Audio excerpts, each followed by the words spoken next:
Is there?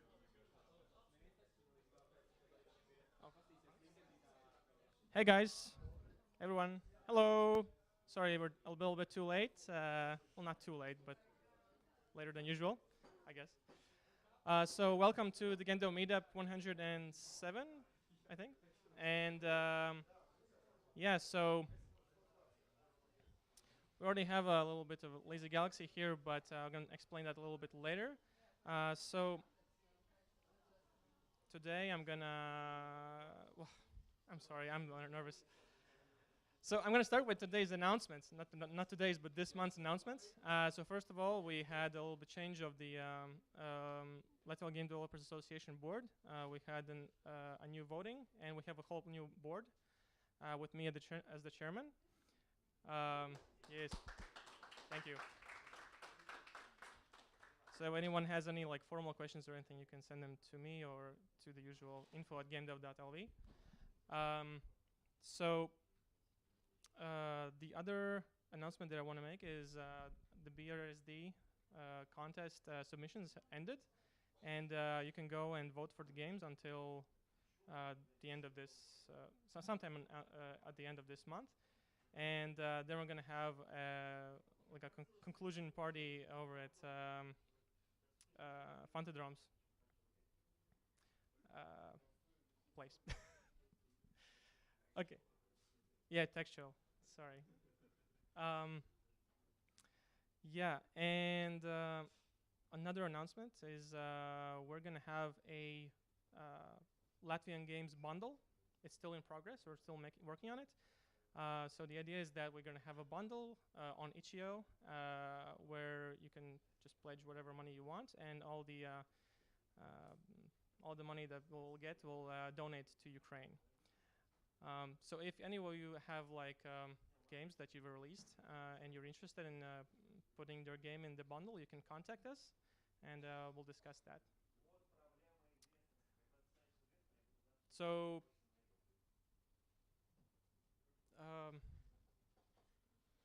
yeah, so we're gonna have a speaker today, Alex Pine. He's gonna talk about Lazy Galaxy 2 postmortem, design postmortem. And I think he can just come over and start the presentation. All right. Good evening, everybody. All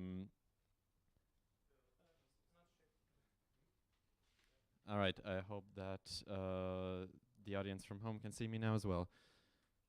So my name is Alex. I'm a game designer. I work at Coldwild Games. I was a game designer and one of the project managers for Lazy Galaxy 2. And I think the title of my talk kind of also explains everything that I will be talking about this evening. The general idea is that once upon a while, which was exactly 1 month ago, a bunch of people made and released Lazy Galaxy 2. So for that, we have to thank Zana and Luke at Coldwild for the awesome pixel art. We have to thank Roman for the banger of a soundtrack. We have to thank Camille, our programmer, who was very patient with my nonsense. And obviously everyone at Coldwild Games, especially Vladimir, for making sure that our heap of stuff turns into a coherent video game. I did game design and writing, so essentially the decisions about what gameplay is going to be in the game.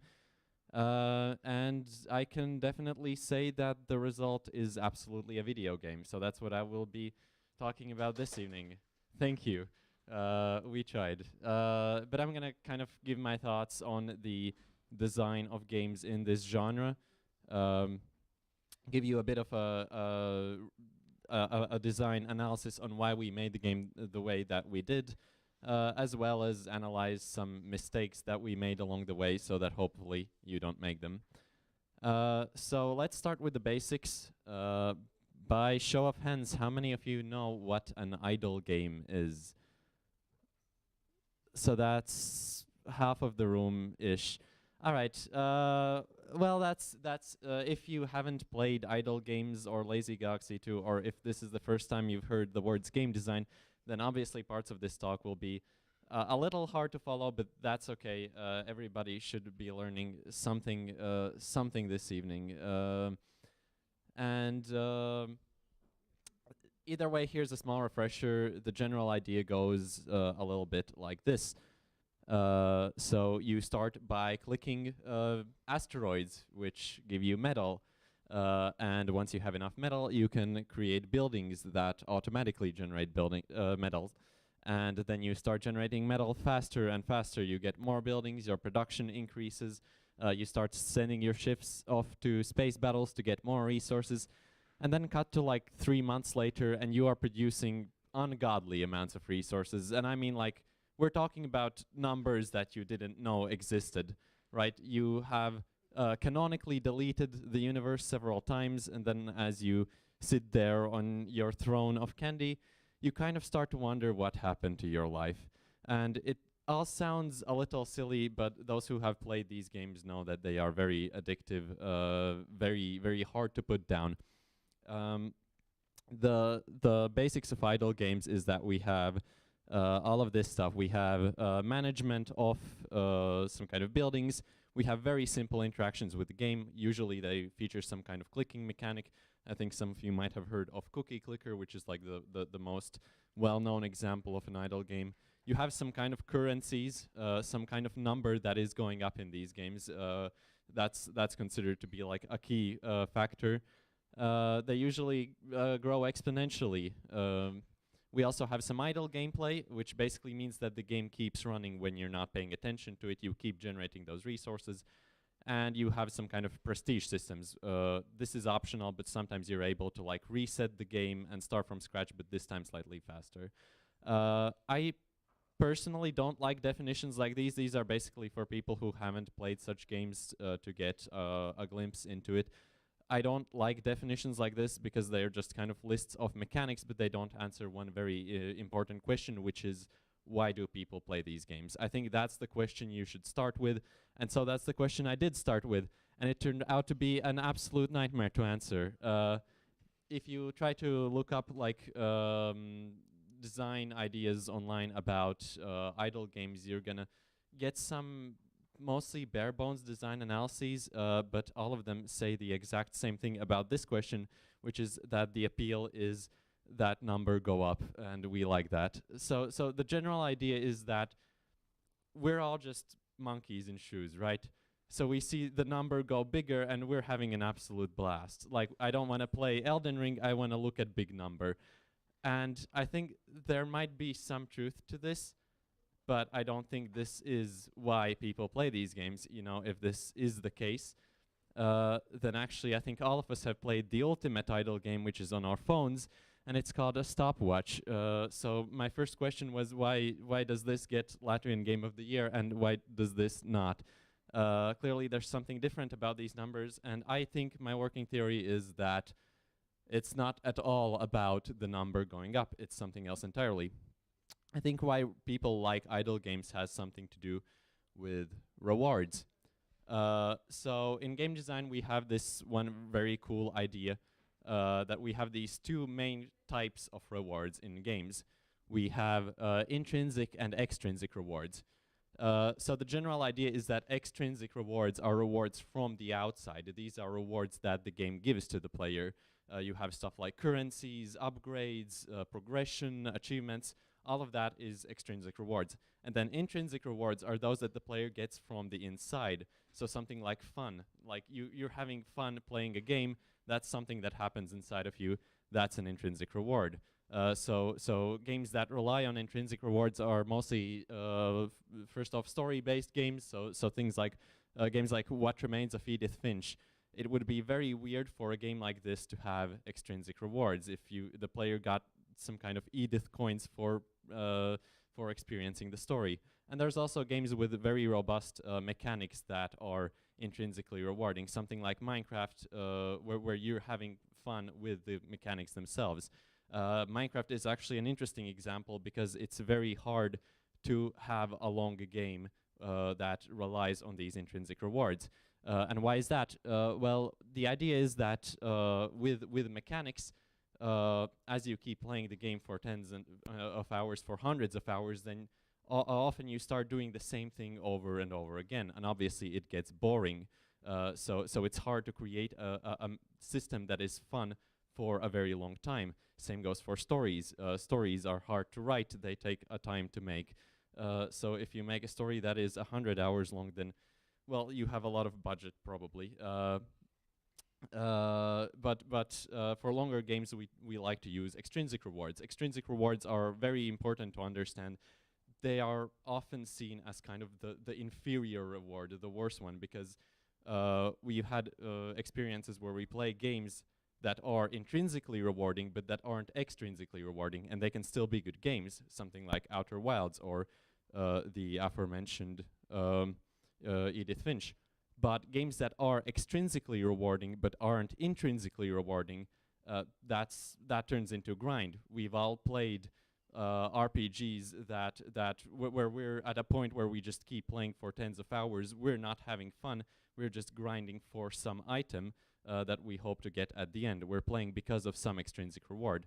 That is generally not a good thing. That is not fun. But extrinsic rewards can still be really useful because, and a good example of this is RPGs. So RPGs, I think the modern form of role-playing games is not at all about role-playing. It has more to do with extrinsic rewards in the player's progression. And so if you look at something like Skyrim, the basic mechanics are not intrinsically fun for tens and tens of hours. They're all right. But the game is so hard to put down because you have this constant leveling up of your various skills. You have these extrinsic rewards that support much longer gameplay. Okay, so with that out of the way mostly, why am I talking about role-playing games when this is a talk about Lazy Goxy 2? Well, here's the big twist, and I think this is the part where I can say something crazy about game design. I think that idle games have a lot to do with RPGs, and in fact, I think that my computer is not responding to me. All right, there we go. I think that idle games are actually RPGs without gameplay, which is not 100% accurate, but it's interesting and it's insightful. And also, it's very fun to say, considering that we won the award for best gameplay. But to understand what I mean, I think we kind of have to look at the beginning of idle games. So the first idle game, I think it was made in 2002, Progress Quest. It was a parody of modern RPGs. It was literally just laughing at how RPGs are becoming less and less about role-playing and actual gameplay and more about progression systems and these extrinsic rewards. And the weird thing is that people kind of liked it, and people actually like these extrinsic rewards and this sense of progression. So a whole genre arose out of this, and the result is pretty fascinating. So we have an absolute reliance on extrinsic rewards. It creates a very casual gameplay where you're constantly progressing, and extrinsic rewards feel really nice to get. So the result is very casual, very cozy. And another thing about them is that you can maintain an idle game for a very long time, because most of the time these extrinsic rewards are not very hard to make in an idle game. Definitely not as hard as creating intrinsically rewarding gameplay. So you can kind of make this stuff. You can maintain this stuff for tens of hours. If you had intrinsic gameplay in an idle game, then well, the problem with that is that it's hard to make it sustain it for these hundreds of hours, as we mentioned previously. That's why idle games ditch intrinsic gameplay entirely and basically mostly focus on extrinsic rewards. All right, that was a mouthful. Remember that thing I said about not trying to have gameplay and only focusing on extrinsic rewards and not trying to force intrinsic gameplay in there? We're going to come back to that later. But for now, let's start talking about Lazy Goxy 2. So that was the kind of framework that I was working with when I started working on the project. That was kind of what I wanted to achieve, this sense of progression, this sense of extrinsic rewards. And I kind of realized that we don't have to take up the player's time because we can't pull off intrinsically rewarding gameplay in this genre. But when I was asked to join the team and work on this game, we had some stuff in place, some prototyping for the basic systems, base building, clicking asteroids, sending stuff to combat, some general things, wrapping it all up a little bit.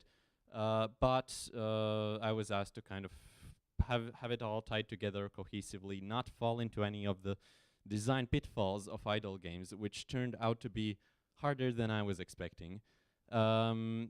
So some of these design decisions were already set in stone, but still I wanted to create some basic design philosophies for this game in particular. And the two big questions were, how do we design player choice, so a sense of choosing things in the game, giving some depth to it, and how do we design these extrinsic rewards. And all of the systems, all of the gameplay flowed from those two questions. So the first one was about choice. We were kind of working with this idea that players want depth to their choices. Depth basically means the amount of meaningful choice. Players want to have some kind of strategy in their game, and I heard a lot of these ideas about various choices. And okay, so we put stuff like that in the game. We had building synergies. Basically, it matters which buildings you make, where you make them, what ship types you use, where you send them in the galaxy map. All of these choices, they make the game more interesting, I guess. However, there's one big note to add to this, and it's a note that players really don't like to hear. So if you have played Lazy Galaxy 2, I urge you to close your ears for 1 minute as I get this out of the way. Actually, I don't think any of these choices really matter much in the game. And that's intentional. I think none of them have much weight to them, especially if you compare them to something like strategy games which have some similar mechanics. The thing is, I don't think players want depth at all. They are sometimes wrong about what they want. I think players wanted a sense of perceived depth where they feel like there's something interesting going on in the choices. But if you made the choices too interesting, if you gave them too much weight and value, that would start becoming a bit too stressful and intense for such a cozy genre. So really, we had a lot of choices that feel cool, and yeah, there's some way to them. You kind of optimize your production, but I don't personally feel like a lot of it matters in the game. And there were actually some systems that we ditched entirely because they don't fit this idea of perceived depth. They had actual depth. Early on, we had this idea of upgrades that would give you strong boosts, but they would also come at a great cost. So that would be a very interesting choice. There would be a lot of depth to that, and that's exactly why we didn't add it to the game. Those were our ideas for choices, but then we had to design rewards, and those were a lot more interesting. This is a part that I urge you to pay attention to, because this is an idea that you can use in your games, and it's actually very simple and very effective. Layered reward scheduling, that sounds fancy. That's less complicated than it sounds. The general idea here is that we have reward schedules. This is when the player is rewarded for something once in a while. They get the same type of reward with some kind of intervals between. They don't have to be regular intervals, but they keep getting the same kind of reward. So something like conquering a planet in Lazy Galaxy 2, that happens once in a while, and that feels like progression. And the idea behind layered reward scheduling is that we kind of just have multiple of these happen at once. So to give an example that makes this clear, there was this one game that inspired Lazy Galaxy 2 a lot. It's a game that has cookies. I'm sure that you have heard of it. It inspired a lot of the choices, and it was the biggest inspiration. Obviously, I'm talking about Stardew Valley. Stardew Valley is an excellent example of layered reward scheduling. You have these tools that you upgrade, you have various collections that you complete, relationships you build, bundles you complete, and so on. There is a lot of different ways that you can progress in Stardew Valley. And that's those who have played this game know that it always feels like you're one step away from your next goal. That feels really cool. And we wanted to have something sort of similar. And so we added a whole bunch of systems that made this constant sense of progressing in different directions. We added the galaxy map, we added cooking, there's strange asteroids, lore logs, ascension upgrade tree. just a whole bunch of different directions in which you can feel like you're making progress. That's, I think, actually one of like the big pillars behind ideal game design. And we also added some stuff that completely doesn't matter, but that adds extra layers to this, like the fact that buildings change color when you reach specific level milestones. That literally doesn't do anything. It's literally pointless. But those who have played the game know that this is the best part of the game. It adds this new layer where you're kind of like, oh, this happens. I want to see what the next colors are, and it also feels pretty nice to have this game acknowledging your rewards. That's a new layer to your reward schedules. So that was our general approach with this. I think if you're making an idle game, that's my number one advice. Just add more of these schedules. And we would have added even more if we had the time. And we made sure that the player sees that they're making progress. We added a bunch of progress bars in the game that are also not doing anything, mechanically speaking, but they feel nice. They're very important, I think. Another important thing to make each reward feel more satisfying is that we added character to those rewards. So something like funny achievement names or upgrade descriptions or food descriptions. That was a very important part. I wrote like hundreds of little stupid jokes for the game, and that was my favorite part of the job, but it's also very it's a very well received part of the game, and it is, I think, very important to making the player feel rewarded, because it's one thing when you just get a new upgrade, and it's a different thing when you get a new upgrade that has a stupid joke attached to it. Okay, so this was our general approach for designing Lazy Galaxy 2. How did that go? Well, and that's the part that I wanted to address now. We released the game in early access, and then we went into a full release. Both times it was generally well received.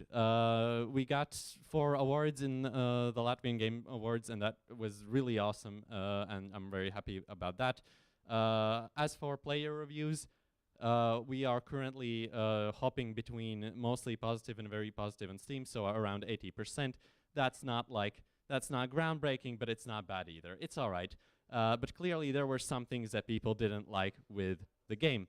And I think it's very important to analyze criticism and not just look at criticism, but to analyze it. Because a thing about criticism is that players are really good at knowing when they're not liking the game, but they're less good at knowing why they don't like the game. And they're even less good at giving you valid solutions to those problems.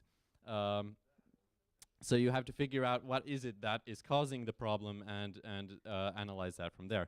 And I think we can split the general criticism for Lazy Galaxy 2 in those 2 big groups.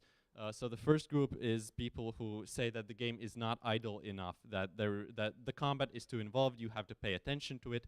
That's annoying.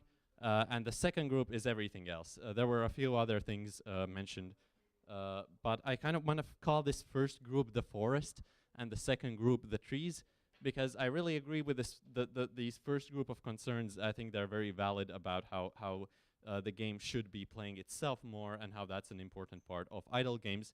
I think the second group is mostly missing the forest for the trees.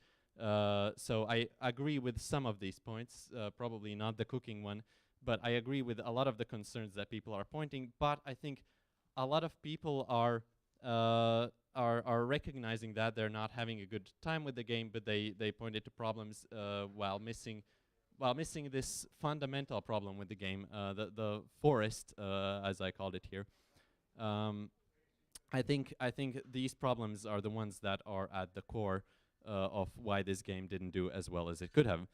So why do I think that? Well, I think the game is a little bit at conflict with itself. So there's the idle game aspect that wants to have this sense of nice, cozy, extrinsic rewards, and there's this active mechanic, the real-time strategy elements. The thing is that they demand a lot of attention. You have to keep buying new ships, you have to send them off to combat, you have to pay attention in that combat because there's special abilities, and it's alright, I think. but it's not fun enough to support hundreds of hours of gameplay. We're asking the player attention when really it gets boring and they would rather just leave the game doing its own thing and come back once in a while and collect the rewards. So we're kind of not respecting the player's time.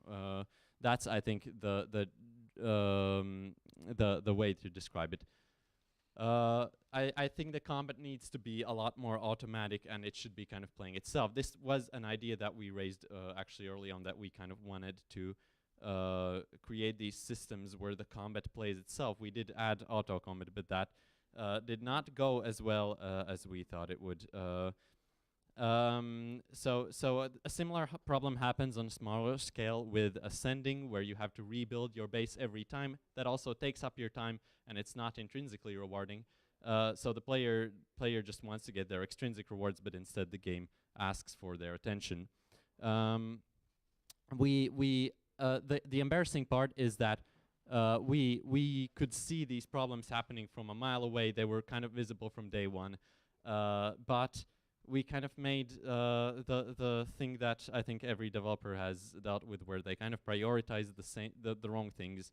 The goal was to implement auto combat at some point and to have everything happen automatically, big lofty goals. And when the time came to actually make these things, we added an auto combat system before the final release. It was rushed, unfinished. It was kind of clunky. And the combat system itself wasn't made with auto combat in mind. So if I was designing this game again from day one, I would likely focus on creating some combat system that focuses on like the logistics and management of your fleet, but the combat itself would be entirely optional. You don't have to pay attention to it. And a similar problem happened with the pacing problems. We kind of hoped to address them later on, but the idea is, in development, there's this idea of the rule of the loop, where you kind of keep reiterating the same thing over and over again. You keep reiterating the game, you check what's wrong, you fix that, you return to the game, you keep doing that over and over again. The problem is that our loops quickly got like 20-50 hours long. So every time I make major rebalancing changes to the game, I have to spend like 50 hours making sure that the balance is right. Because sometimes I would fix something and I would check it in the early game and it's fine, it's great, it's doing wonders. I would make sure it works in the late game and it also works great. But somewhere in the middle of the game, it breaks things horribly. And that was a recurring topic in early access, to make sure that the balancing doesn't break too much, but it did break a lot. And we ended up not having a lot of time for that kind of stuff. Because the thing about our team was that everyone who worked in the core team of like Lazy Galaxy 2, we didn't work full-time. I'm a student, the other people were students. And if a system takes roughly 50 hours to test once, then obviously you're gonna run out of time on reiterating on that system. Which we should have addressed those problems before we made a game that was very, very long. That was the very obvious conclusion that I missed there. So some people would say that the game would be better if it was faster. Maybe if we simply made the game faster, then it would have another problem where the game starts kind of expecting you to spend that production somewhere. You have to pay more attention to the game, and it's not intrinsically rewarding. So actually, if we try to fix the game might break even more, which was another problem that we had to deal with. So we tried improving some stuff, and we're still kind of improving some stuff, but it needs to be approached very carefully. This sounds bad. It's not as bad as I make it out to sound. Turns out that there are people with different preferences. There are actually some people who think that this is like the ultimate idle game experience. I disagree, but I think it's cool that some people really enjoy our game. And honestly, a lot of the stuff that goes on in the game is still really cool, even if we made these problems. And the projector just died. Well, that's something is wrong with the connection, I think. Okay, there we go. So I think the projector is trying to tell me that I should conclude the presentation here. So some conclusions. First off, you have to start the design with understanding who is going to play your game, what do they want. You have to understand your audience. I think we honestly did an all right job at that. So we focused on some good philosophies in our designs. However, then we made a mistake. And to learn from our mistakes, prototype core ideas early on and don't leave them for later. This is very obvious. I had heard this a million times this morning before I ventured into game dev, and I made it anyway. So hopefully this will be one of your million warnings. It probably won't. But try not to do that. I will try not to do that as well, but we'll see how that goes. Another very obvious thing, but that I also somehow had to learn the hard way, is that you have to focus on, sometimes you have to focus on quality over quantity, because a thing with our game is that we made a lot of stuff. The trailer says that we have 100 plus hours of progression, and that's a conservative estimate. But the thing is, most players don't see half of that stuff because they get tired of the game a lot sooner than that. So while I was spending half of the development process adding more stuff, I should have been paying more attention to the stuff that was already there and not just crossing my fingers that it will fix itself later on. I would like to end the presentation on my favorite Steam review of the game, which kind of sums up all of these problems that I talked about here today in very few words, very succinctly. I could have not talked here for half an hour. I could have just said, this needs more lazy, less galaxy. Thank you.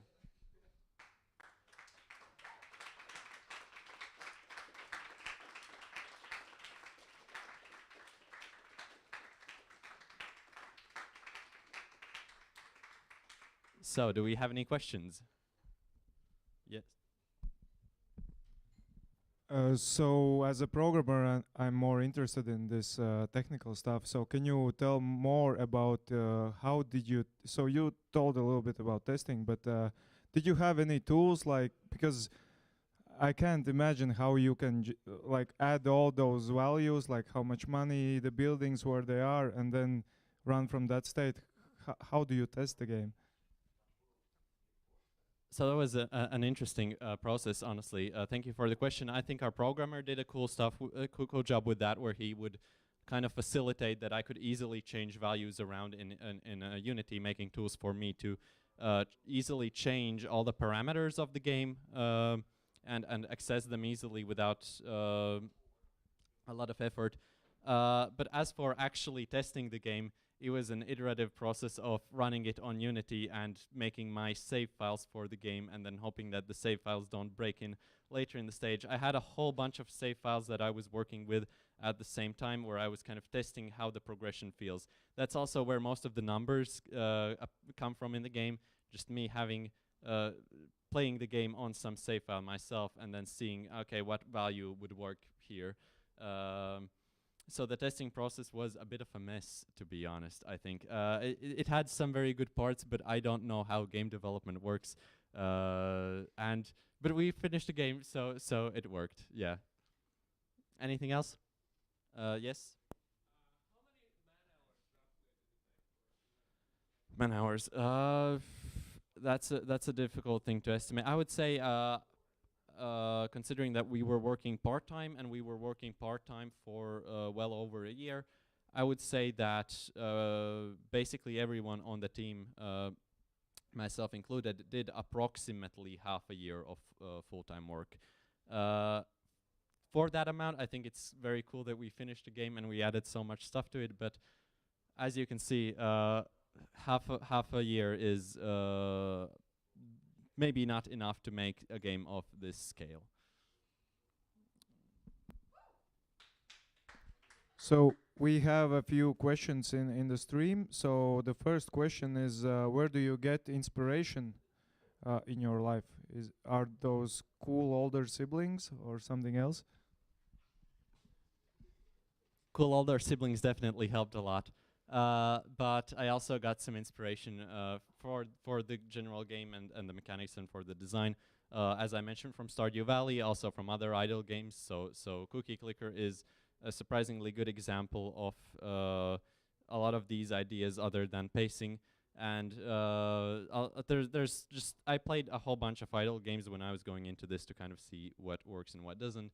As for the writing, I don't think there was anything of that particularly inspired me other than my cool siblings.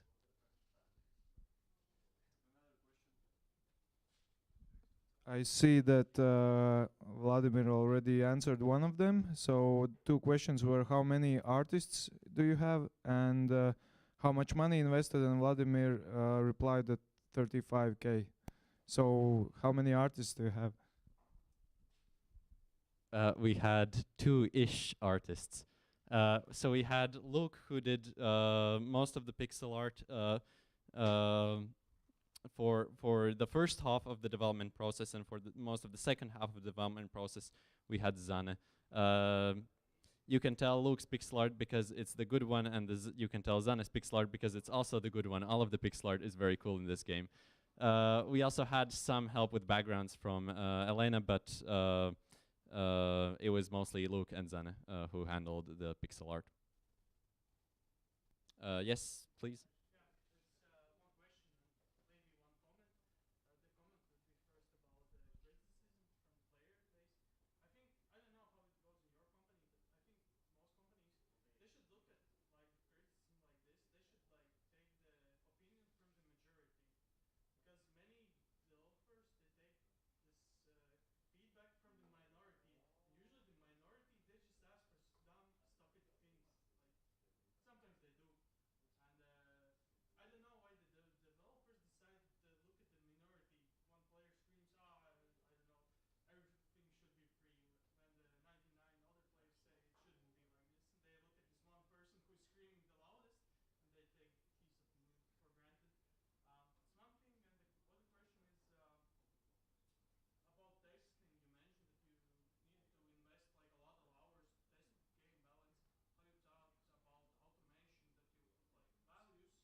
Okay, so for the people on the YouTube, the first question was mostly about criticism and how you should sometimes pay attention to the majority rather than the minority of people, and the second question was about testing and whether or not we could have gone for automated testing.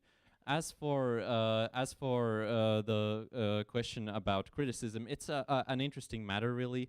For us, it was kind of straightforward because the majority of people really were in that first group that said that the game is it has this conflict that it's not idle enough, and that's what I think was the fundamental problem. And the second group I did pay less attention to, but it's a difficult matter, really, because sometimes even the majority is wrong, sometimes the minority is very right. The thing about players is, on the one hand, you have to acknowledge that they're not game designers, so they might be very wrong, and on the other hand, you have to never say things like your players are not game designers, so they can be wrong. You have to acknowledge that you yourself are not some god of game development who always knows how these things are. So it's a complicated balance to strike. But as for automation, I honestly don't know how the technical stuff behind that works. I know that from a design standpoint, with our complex systems, it would have been very, very difficult for me to kind of gauge what are the parameters for this automation. I think if we wanted to create a very good automation system for the game, that would be satisfying, and that would work as well as me spending my man hours. Then we would have to kind of would have had to basically probably double our development time. Well, maybe not that bad, but it would take a lot of time and effort, and it would. I think it would be something that would be outside of the scope of this project, but it can definitely be a very useful tool. Thank you. So I can I can add to the first question about the minority. So 10 years ago, I worked in game analytics. I was creating game analytics software, and from the research during like a year or two when I was working on it, what I realized was that people, especially indie game developers, almost never use analytics software. So they trust. So the only input they have is actually reviews or emails. But people who are disappointed with your game and stop playing it early, they usually post something like fix that and I will continue playing, and that makes the minority. So if you want an input from majority, you actually have to do analytics and see what people are actually doing in your game, when they stop, why they stop, and analyze everything. So and the question is, do you have like any analytics in your game? Do you like measure what people are doing in your game, or not at all? So that's another good question, and I think the general answer there is similar to that of automation for testing. I think it would have been a bit difficult to add that on top of everything else, but it might have been valuable. We didn't do much of like serious analytics as far as I'm aware, but we did do the very basic stuff that is, for example, checking the a very useful thing is checking Steam achievements, how many what percentage of players have gotten a specific amount of achievements, to kind of see at what times do players drop the game. That's a useful thing.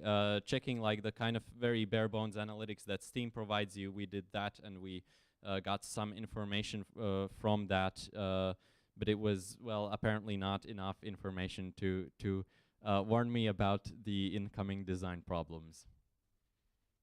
Yes, another question.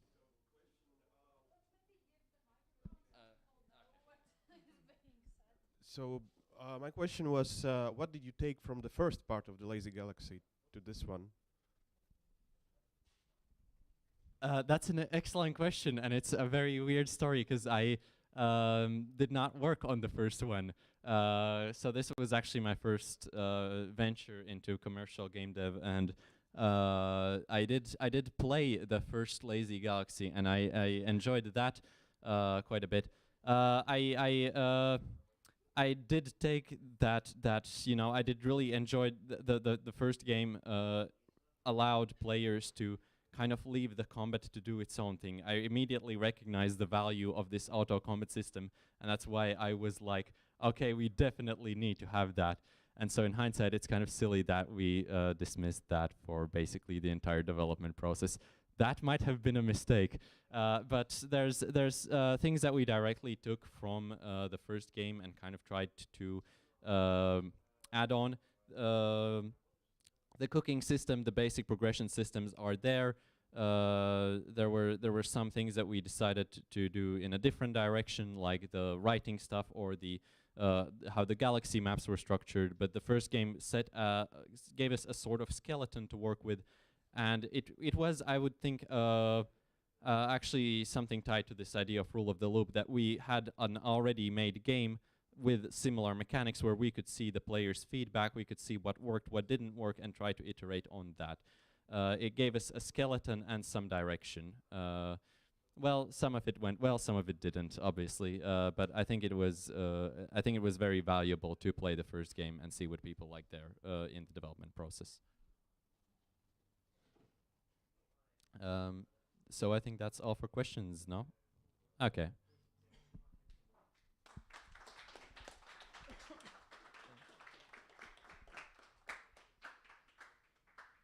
So, the tradition of every GameDev Meetup, I will still take over now.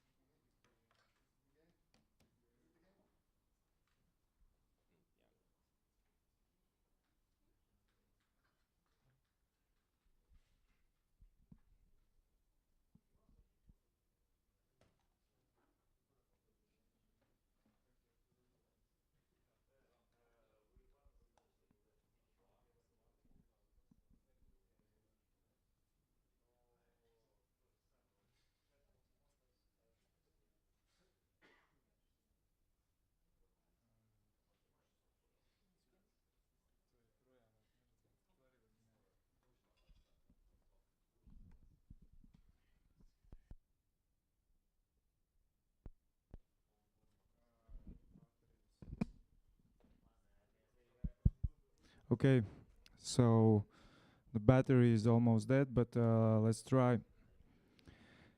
So we have this tradition for actually more than 5 years already, and you know the name of it. Yeah, the centering is a bit off. So the game, you know the rules. I will show you some pictures, you combine them and give me the name of the game and you get a free drink at the bar. So let's start. 3, 2, 1.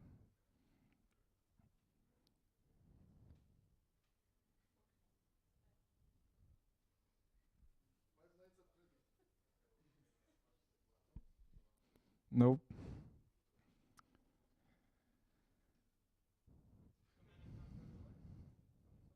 What did you say? Yes. Yep. So it's Command and Conquer Red Alert. Yes. So how do you how? Oh yeah. So command button from Mac. Conquer. Red. The cartoon red and alert. So you get a drink. So the next question. 3, 2, 1. No. Oh, yes. Almost show you the game, the name of the game. So this will be a bit harder.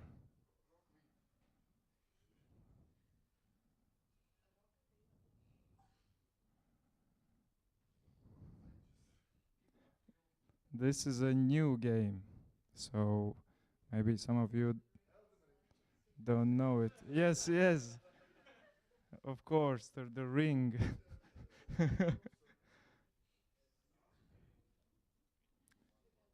It's it will be released this year,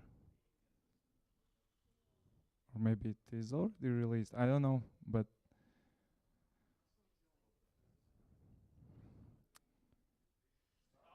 yes, Starfield. So who was the first one? Okay. Yes, so the Rockstar and the Field. And as I said, we have this tradition for more than 5 years already. And from now on, I will have one slide that is from previous years.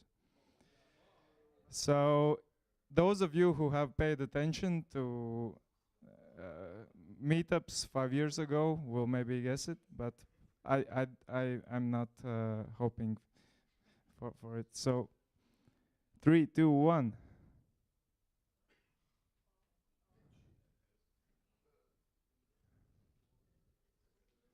Remember, this is an Dead Cells, exactly.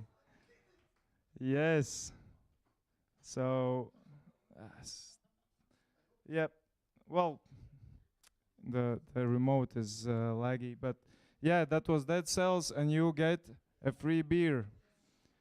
And see you. Okay. See you in the next meetup. Now we have.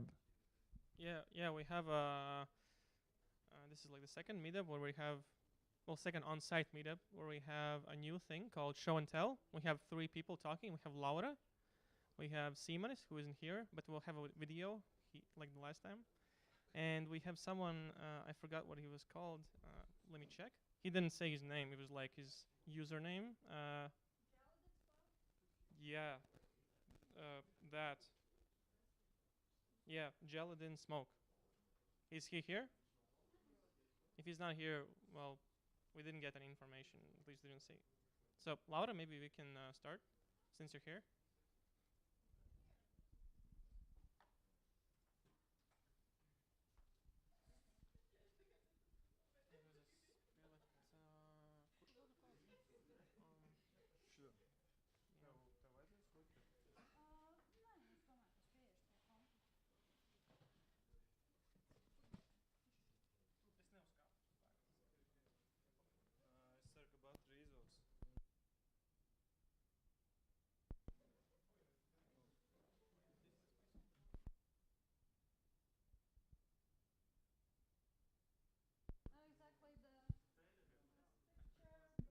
To-do. Okay.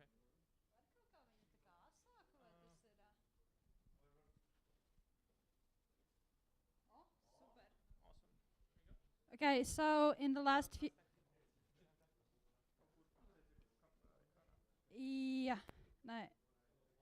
Okay.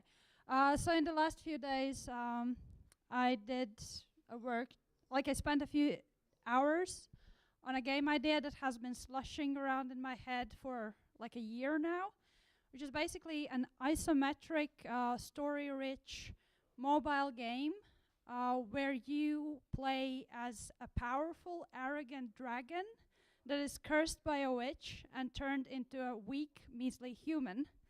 So I started a script. So yay, text, very exciting. Such a great thing to see. I actually talked to one American writer because I realized I want to get around 10 hours of playtime from this game, and I realized that's like a lot of text. So I was talking with one American writer, maybe we can collaborate. And I also did, mess around with Unity. And yeah, it's gonna probably take a bit of time.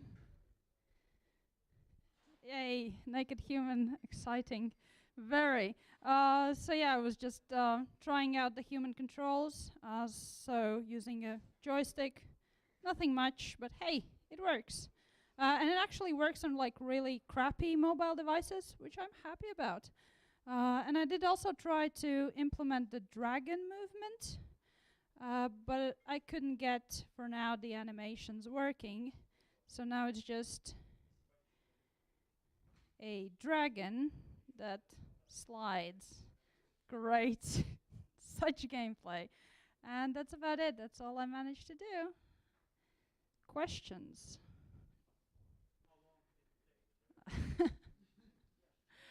You mean the script part or the Unity part? The script was about... I did only the intro. So it basically ends with character creator.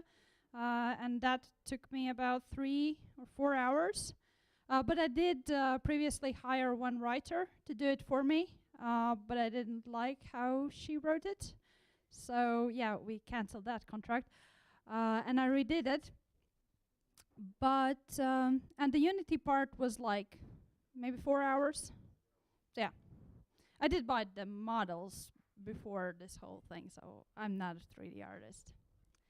Any more questions? If not, then thanks.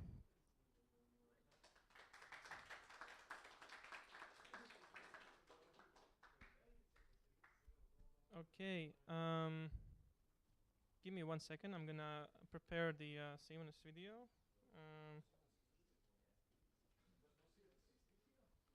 Yes, Siemens made a video.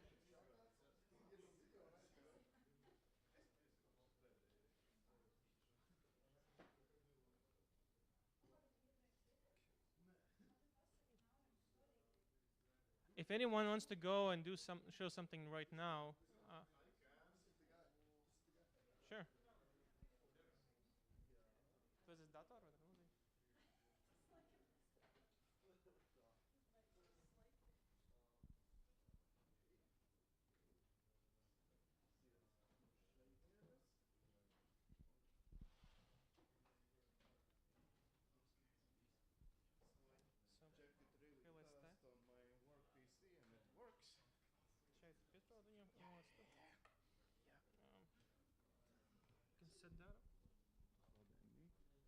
To-do.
Technical difficulties.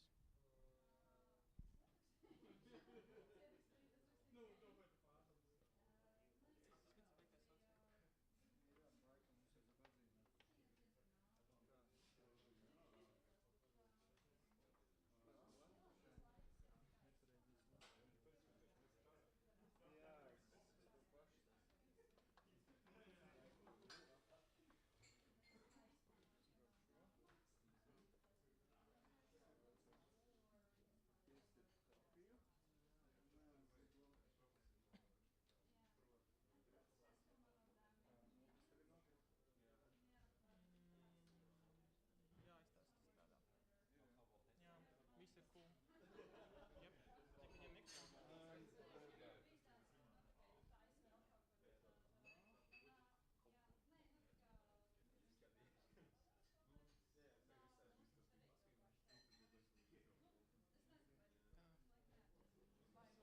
Yeah. Yeah. And man vajadzēs abas rokas. Es varu paturēt tevi. Vai reiz var paspēlēt? Tu vari paspēlēt. Jā. Yeah. So Nauris will play test this game for me. So basically controls are VASD, and you control the turret, you drive around, and you shoot thingies. So basically the game is bare bones. It's a gameplay prototype for a racing combat game. I basically want to make a game where you drive around the desert, where a lot of ships have crashed, and the stragglers just fight amongst themselves and blow up each other to the smithereens, and that's basically the whole game. I might turn it into something like similar to Risk of Rain 2, but I just don't want to make a game where you blow shit up. That's it. Yeah,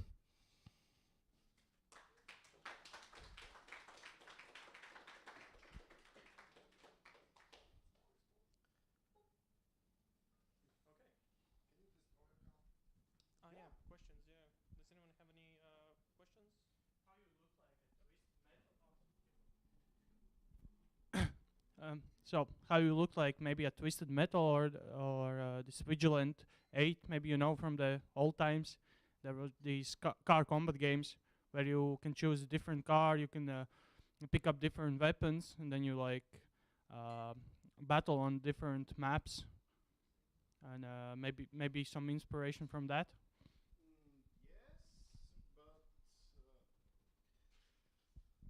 Yes, I have played Twisted Metal on PlayStation 1 a few times. Vigilante, I have heard of it, but my main inspiration from this game was an old game released in 2002. It was called Bandits Phoenix Rising.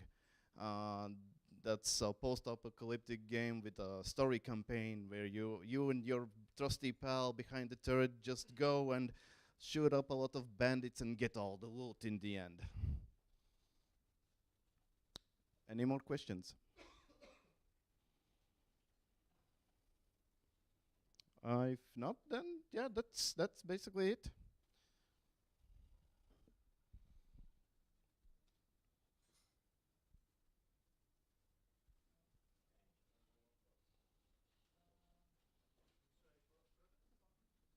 What is the name? Come.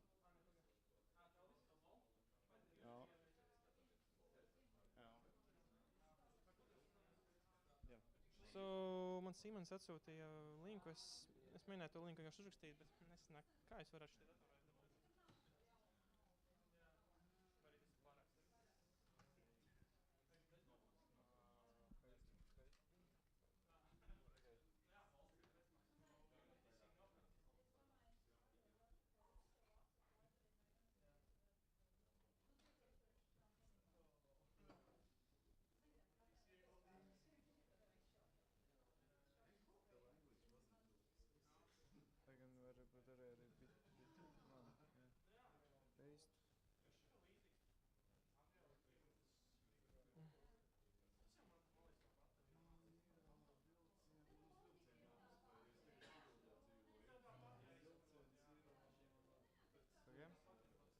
Labāk aizies bit.ly un iekopēt šo linku. Bit.ly. Pamēģini saīsināt to versiju. Ok.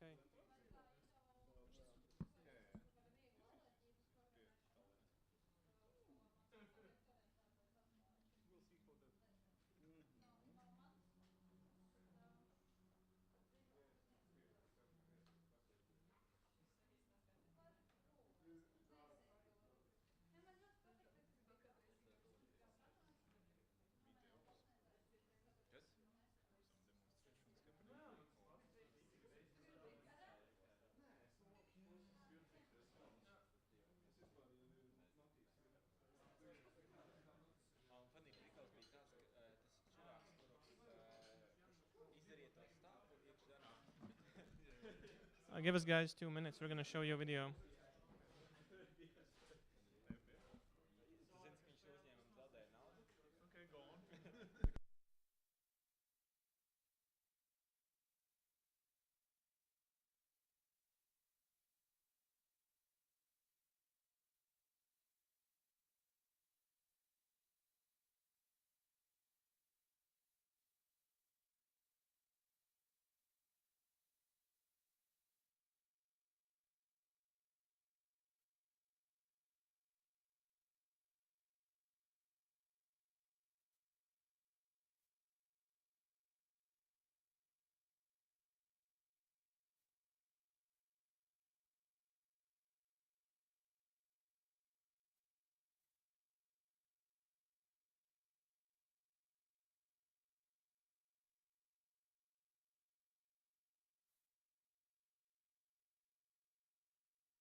1-1.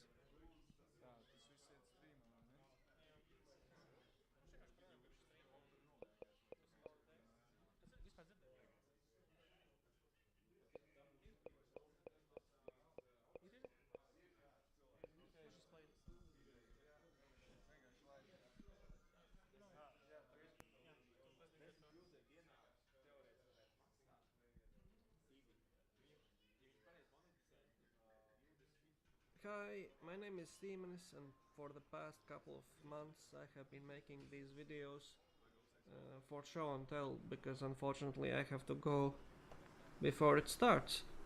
And I have been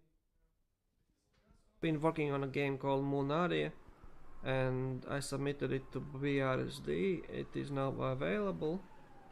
There are 5 playable characters, 9 skills, and something like 9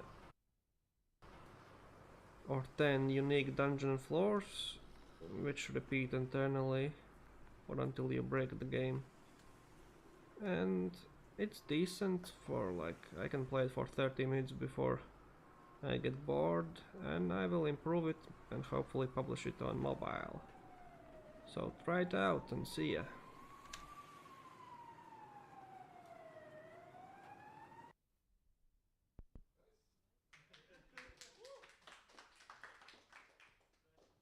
Poor guy.